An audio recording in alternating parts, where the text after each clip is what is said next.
Welcome back to Joe Stunner Boxing. How you doing? Good to see you again. If you've already subscribed, thank you. If you've yet to subscribe, you could do me a favour and hit that subscribe button. I'd really appreciate that. I'm trying to get up to 100 subscribers. We're nearly there. I think we got 95 or 96. So this little modest channel, we want to build up as much as possible. If you're new, please subscribe, and I hope you enjoy this video. Okay. Shawn Porter, I think you know the name. Last weekend he fought what he says is his final fight against his good friend Terence Crawford, and he was stopped in 10 rounds, the first stoppage defeat of his career, by the brilliant Terence Crawford, a generational talent, marvellous fighter. So diverse, so intelligent, so everything. Just what a brilliant fighter Crawford is. But as Shawn Porter has hung up the gloves, supposedly. Could be back, wouldn't surprise me, but the jury's out. But as he said he's retired, let's do a little retrospective of his career. And I think when assessing someone's career, it's important to bear two things in mind. Number one, you don't assess a career until it's over. So people who say Tyson Fury is the greatest heavyweight ever, it's a bit premature. Yes, he's an extremely talented guy. He's got a few good victories to his name, very good victories, a worthy champion. But wait until he's finished his career before you assess him. Back in the 90s, I often cited Roy Jones as being the greatest light heavyweight ever. Could still make an argument for it. He'd certainly give anyone in history a fight. But if you told me he'd end his career with 9 defeats, I wouldn't have believed you. Because I'm in my mid-50s and Roy Jones is the most talented fighter I've ever seen. Not technically the best, because he did everything wrong technically by the textbook. But nevertheless, a brilliant fighter. Amazing talent, unbelievable. But I didn't wait till his career was over. I hailed him as the greatest ever. Maybe if he'd retired after the John Ruiz fight, he would have had a case for being the greatest boxer ever. You could have made a case for that. But he carried on for 15 years too long, got another 8 losses to his record, end up with 9 losses, and now, has it tainted his legacy? Well, possibly it gives an incorrect impression of what a great fighter he was. It makes him look more fallible than he actually was before he was shot. But anyway, I'm digressing. Getting back to Porter, as he's retired, we will assess his career.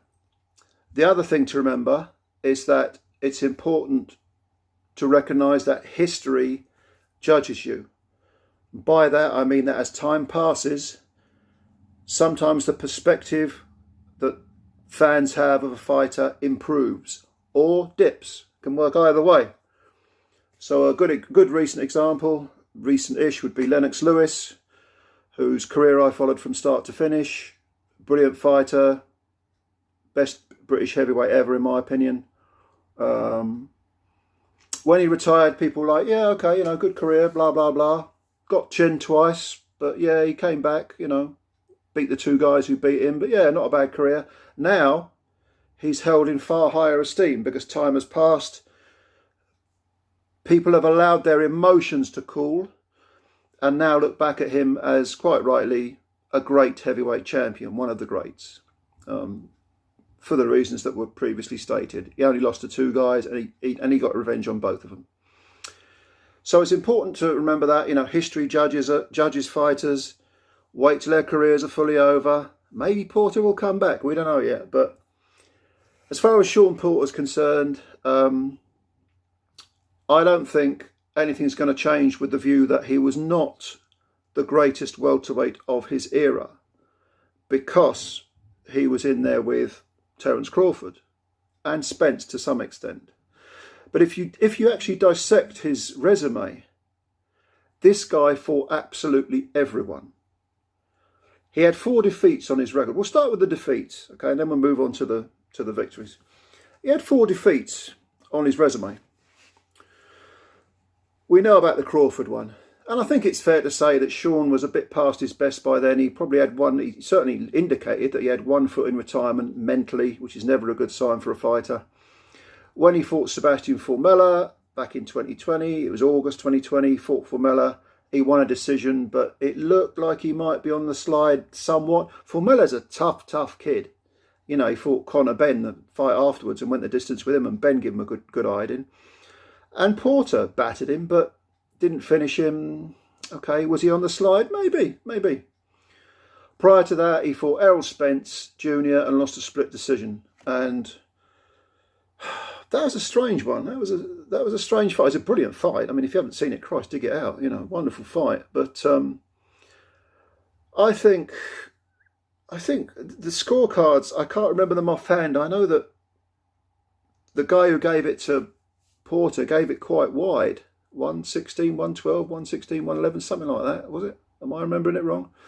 And the other two guys had it closer but gave it to Spence. But the point is that Spence, who was being held as the best welterweight in the world when Crawford was down at lightweight, he was given life and death by Porter. And you could make a case for saying that was Porter's last hurrah. Even though he came back, beat Formella, that's an okay win, nothing wrong with it. But then he fights Crawford and he gets stopped for the first time in his career. So those are two guys that beat him, the two best welterweights in the world, Crawford and Spence. Split decision to one, 10th round stoppage to the other after a competitive fight. You go back before that, you go down to Keith Thurman, who was the previous guy who beat Porter. And Thurman won a unanimous decision. At the time, Thurman was 26 wins and no defeats. In his prime, as were Spence, or as are Spence and Crawford. Okay, Thurman's good. Thurman's a good fighter. Cards were close. You know. It's 115, 130, 112, was it? A couple of them. And again, a really competitive fight against a prime guy, a guy who was being hailed as a good opponent, a worthy welterweight who could potentially beat anyone. And Shawn Porter gave him a good old row. Now, excuse me. You go back to the first defeat on Shawn Porter's record, and you're talking about Kell Brook.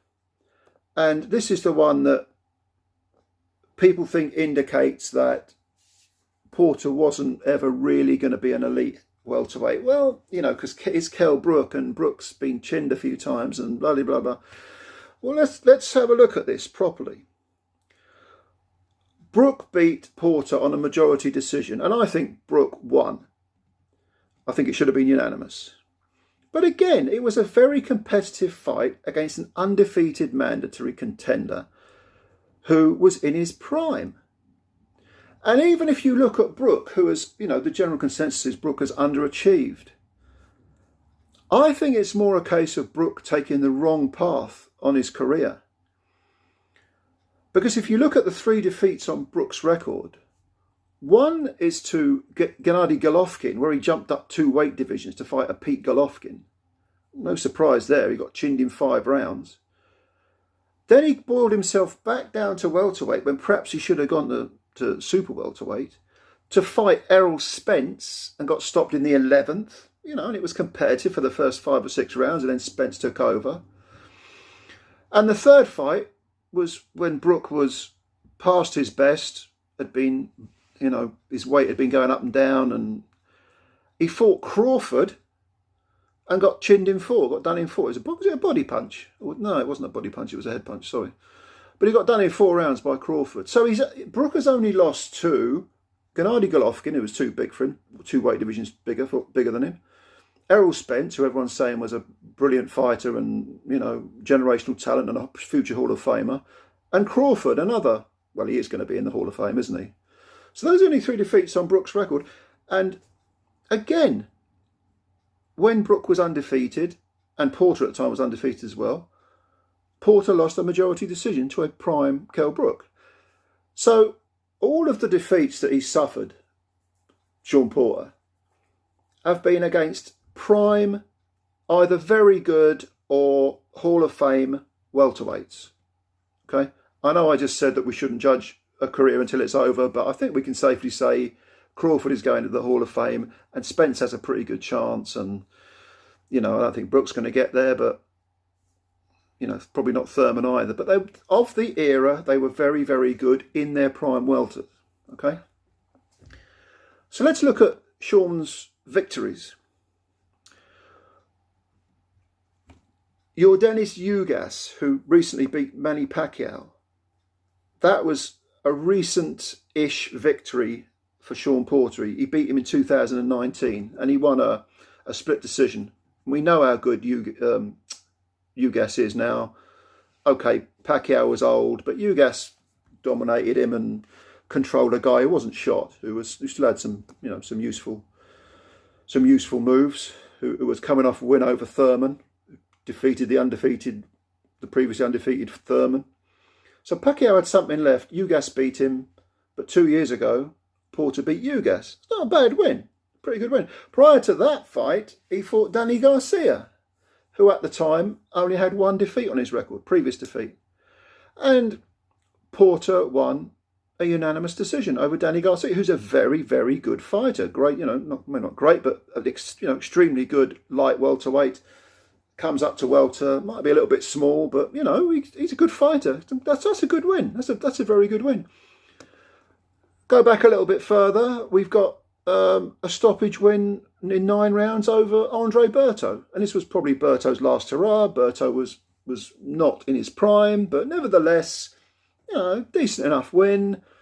Prior to that, you had Adrian Broner, who was coming off, I think he'd had a couple of wins since being battered by Marcus Maidana, but was still considered a possible threat. Unanimous decision win for Porter. Paulie Malignaggi was another opponent of Porter's. That was a real savage fight. I mean, one-sided as one-sided gets. Porter absolutely savaged and brutalised and ragdolled and knocked him clean out, Malignaggi. And I like Malignaggi. Malignaggi's slick. Malignaggi was past his best, but nevertheless had given Broner a run for his money not too long previous to that. And Porter just battered him, just beat the living crap out of him. Prior to that, Porter wins a unanimous decision over Devon Alexander. That's not a bad win at all. Alexander only had one defeat to Timothy Bradley on his record at the time. So again, we're talking people who are, if not at their peak, pretty near the top. Julio Diaz, that wasn't a bad win. That was a draw. It wasn't a win, it was a draw, wasn't it? Yeah, was it a draw or a win? I think it was a draw, actually. I was going to say it was a win, but I think it was a draw. Split draw, I think. Anyway. But again, even if it was a draw, not a bad opponent. So you look at his record, his resume, and okay, the knock against Porter is he didn't beat any of the A-plus fighters, so his legacy suffers, which there is that argument to be made. You can't just dismiss that argument. There is a lot of truth to that. However, if you dissect his resume, is there anyone he didn't fight? I can't think of anyone offhand that he didn't fight. And don't mention Boots Ennis, because that's a different generation. But the guy he fought everyone. He never ducked anyone. Of all the PBC guys, the one that took on Crawford, who they were trying to freeze out of the welterweight ring of roses, Porter was the only guy who went in with Crawford. When Spence got a split decision over Porter, you would think he would say, right, I'll have Crawford now. Didn't. All right, he pissed around and he got into that car crash and now he's got a detached retina and everything. But it was Porter who was the one who said, yeah, I'll do it. I'll have it. If you fight the absolute best of your era, all of them, even if you pick up some losses, well, you're going to pick up losses. Unless you're an incredible talent, you're going to pick up losses. Even Marvin Hagler, when he was fighting all them, he was doing the Philly circuit, he picked up a couple of losses. He avenged them, but he picked up a couple of losses. That's the way it goes. If you go back to, if you're talking about, don't forget, by the way, I forgot to mention, Porter, by the way, just as a little aside, was also an IBF champion and a WBC champion at 2 different times. But he picked up 2 welterweight belts, which most welterweights don't get anywhere near. So he's a former 2-time belt holder, champion if you like. But even if he hadn't won those belts, the fact that he's fought everyone, in my opinion, makes him a throwback fighter. You look at all the, what they used to call the murderers row fighters. Charlie Burley. We're going back to the 40s now, way back. Charlie Burley, who Eddie Futch said was the best fighter he'd ever seen at any weight. Better than Sugar Ray Robinson. Charlie Burley never won a world title because he was frozen out. You know, it was racism, and he won the black middleweight title, I think. Or Holman Williams was another great murderous row fighter. Eddie Booker, Jack Chase. I'm missing a couple out, but you know, if you Google murderers row boxers, you'll find a list of them, and read up on their records. They fought everyone. They didn't win world titles. If you want something a bit more modern, a little bit more modern, go back to the 70s, late 60s, 70s. Benny Briscoe, who fought Marvin Hagler, where he was past his best when he fought Hagler. He fought Monzon twice. Hard as nails guy, another Philly guy, fought everyone, didn't win the world title.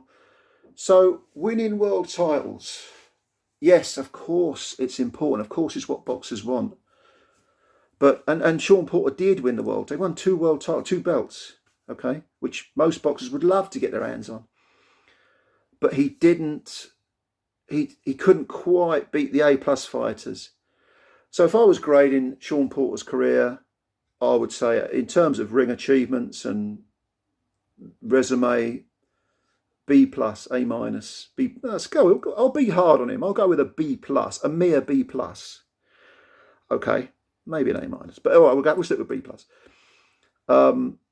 Fought everyone, wonderful fighter, an absolute gentleman outside the ring, an example to everyone. Made millions. Is getting out with his health intact. Okay, and the people that mock those defeats, they mock Porter for those defeats, are people who are the same people who say, well, certain boxers never fight anyone. They never fight. Well, you know, you've got someone here who fought everyone. Yeah, you got a few defeats. So fucking what? Okay. It's people like that need to grow up. And they're so stupid. So many people you read. I read these things on the internet. So many people are just so fucking stupid. It's not even ignorance. Because we're all ignorant about certain things at certain times, and then we become wise if we keep our ears open, if we keep an open mind. These fuckers, they ain't even got, I don't think they've got a mind to keep open. But anyway, what do you think of Shawn Porter's career? I think it's been a really good one. I wish him nothing but the very best. I think he's a credit to himself, to boxing. I hope he stays retired, but the jury's out. Big respect to Shawn Porter.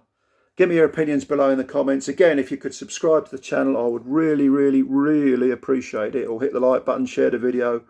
But you enjoy yourselves. Thanks for watching, and I'll catch you again sometime. You take care of yourselves.